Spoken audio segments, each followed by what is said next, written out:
જૂનાગઢમાં તનસુખગીરી બાપુ બ્રહ્મલીન થયા બાદ ગાદીના વિવાદમાં મહામંડલેશ્વર સ્વામી બજરંગદાસ બાપુનું વધુ એક નિવેદન સામે આવ્યું. તેમણે તંત્ર દ્વારા વહીવટદારની નિમણૂક થયા બાદ ભીડભંજન મહાદેવ મંદિર અને અંબાજી મંદિરમાં ઇન્વેન્ટરીની કામગીરી અંગે સવાલ ઉઠાવતા કહ્યું કે તનસુખગીરી બાપુ લાંબા સમયથી મહંત હતા તો તેમના રૂમમાંથી માત્ર 12 લાખ રૂપિયા અને 2 કિલો ચાંદી જ કેમ નીકળી? માતાજીનું 7 કિલો સોનું અને તનસુખગીરી બાપુના 20 થી 25 કરોડ રૂપિયા ક્યાં ગયા? જો તનસુખગીરી બાપુની સંપત્તિ કોઈએ ચાઉ કરી હશે તો અમે કોર્ટમાં જઈશું.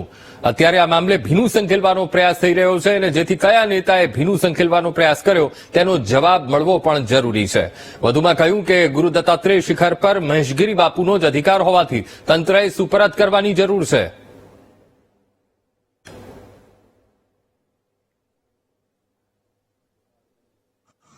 અંબાજી મંદિર, ભીડભંજન મહાદેવ મંદિર ની જે સંપત્તિ છે, વર્ષોથી અંબાજી મંદિરની આવક છે રોજની 1 થી 2 લાખ રૂપિયાની.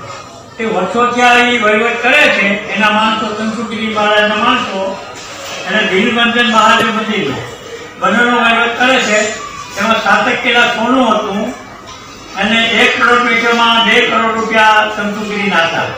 પણ જે વર્ષોથી આ વહીવટ કરતા હતા એના માણસો ભીડભંજન અંબાજીનો એનો રૂમ ખોલ્યો તો 12 લાખ રૂપિયા 2 કિલો ચાંદી કેમ નીકળી? આને માટે અમે દાસ માગીએ છીએ મહામંડલેશ્વર સ્વામી બજરંગદાસ બાપુ, પાલકા નિરાલી ખોડિયાર મંદિરથી બોલું છું કે એનું દાસ માગું છું.